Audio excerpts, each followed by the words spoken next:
දේශනය මගධ රාජධානියේ ඉතිහාසය ගවේෂණය කරන්නෙකුට පාටලීපුත්‍රය මගහැර යාම අසීරු කාරණයක්. පුරාණ පාටලීපුත්‍ර නගරයේ පිහිටියේ කුමන භූමි ප්‍රදේශයේද යන්න පිළිබඳව ඔබට යම් අදහසක් තිබෙනවද? ඔබගේ ප්‍රශ්නයට කෙටියෙන් පිළිතුරු දෙනවා නම් පාටලීපුත්‍රය කියලා කියන්නේ වර්තමාන පොළොන්නරුව. මම හිතන්නේ කෙටි පිළිතුරකින් සමාර කරනවට වඩා වටිනවා එය නිශ්චය කරගත් ආකාරය සමග උත්තරයක් ලබා දෙන එක. අපගේ අධ්‍යයනයට අනුව අපි හොයාගත්ත මගධ ජනපදයත් වච්චි ජනපදයත් ගඟකින් වෙන් වෙනවා කියන කාරණය ඒ සම්බන්ධව වැඩිදුර තොරතුරු අපි මේ වෙනකොටත් ඉදිරිපත් කරලා තියෙන වීඩියෝ නරඹලා ඔබට අවබෝධයක් ලබා ගන්න පුළුවන්. නමුත් අද වැඩසටහනට ප්‍රවිෂ්ටයක් විදිහට මම මෙතනින් පටන් ගන්නවා. ත්‍රිපිටක අටුවාවේ චූලගෝපාලක සූත්‍ර වර්ණනාවේ මෙන්න මේ වගේ සඳහන් වෙනවා. එහි සිංහල පරිවර්තනයේ අවශ්‍ය තැන් උපුට අරගෙන මම සඳහන් කරන්නම්. ගංගාවෙන් මෙතෙර මගධ රටය, එතෙර විදේහ රටය. ගවයන් මගධ රටින් විදේහ රටට පමුණුවා රක්නෙමි උතුරු තෙරට එගොඩ කරන්නට පටන් ගත්තේය.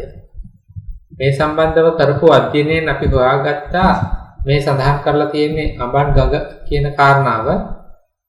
ඒත් එක්කම ත්‍රිපිටක අටුවාවේ සූත්ත අට කතාහි, දීඝනිකාය අට කතාවල, මහා වග්ගට්ට කතාහි එන මහා පරිනිබ්බාන සූත්‍ර වර්ණනාවේ මෙන්න මේ වගේ සඳහන් වෙනවා. ගඟ ආශ්‍රිත එක් පටුන් ගමකට අයත් අඩයොදුනක ප්‍රමාණයේ අජාසත් රජුගේ අංශකය. අඩයොදුනක් ලිච්ඡවි රජවරුන්ගේය.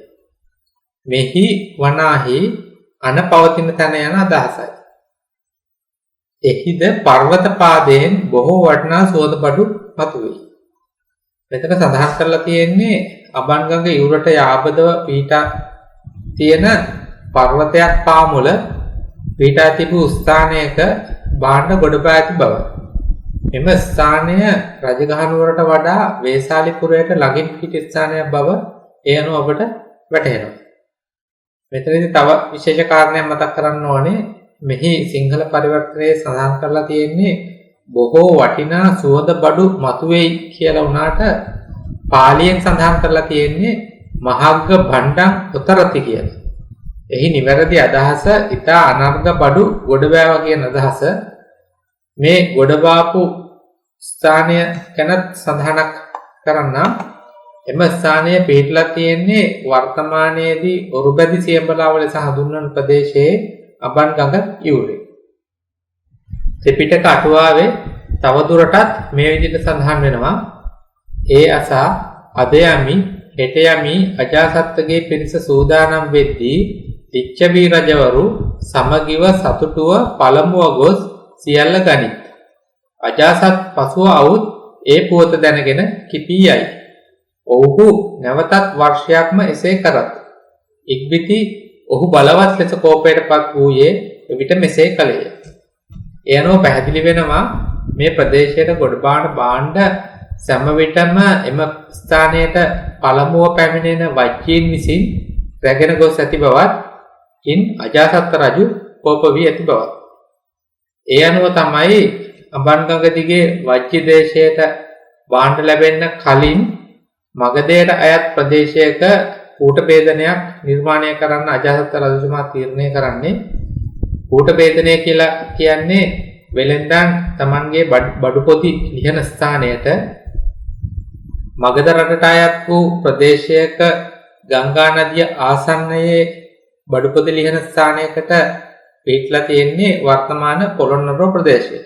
ඒ අනුව එකල මගධ රාජධානියට අයත්ව තිබූ වර්තමානයේ පොළොන්නරුව ලෙස හඳුන්වන ප්‍රදේශය ඒ සඳහා තෝරාගත් බවට සාක්ෂි තිබෙනවා.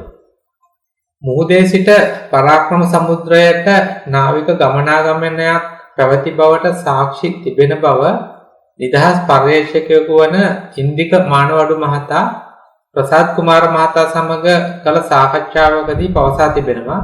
ඔබටත් ඒ සම්බන්ධව උනන්දුවක් තිබෙනවා නම් ඒ වීඩියෝ නරඹන්න පුළුවන්. පාටලිපුත්‍රය පිළිබඳව ත්‍රිපිටකයේ විශේෂ සඳහනක් තියෙනවා. එහි සිංහල පරිවර්තනයේ අවශ්‍යතාවයන් උපුටා අරගෙන මම සඳහන් කරන්නම්. මේ පැළලුක් නුවර බඩුපොදි ලිහා තබන අග්‍ර නගරය වන්නේය. අනදයනි මේ පැළලුක් නුවරට ගින්නෙන් හෝ දියෙන් හෝ අන්‍යෝන්‍ය ભેදයකින් හෝ අන්තරාය තුනෙක් වන්නේයි වදාළසේක. බුදුන් වහන්සේ පැවසූ ආකාරයටම එය පසු කාලයකදී අගනගරය බවට පත් වෙලා තියෙනවා. ඊට අමතරව පොළොන්නරුව නගරය මේ වන විට ආක්‍රමණ වලින් සහ ගින්නෙන් පරිහානියට පත් වෙලා තියෙනවා. ඒ අනුව පාටලිපුත්‍රය කියලා කියන්නේ පොළොන්නරුව ලෙස අපිට වටහා ගන්න පුළුවන්. ගවේෂණය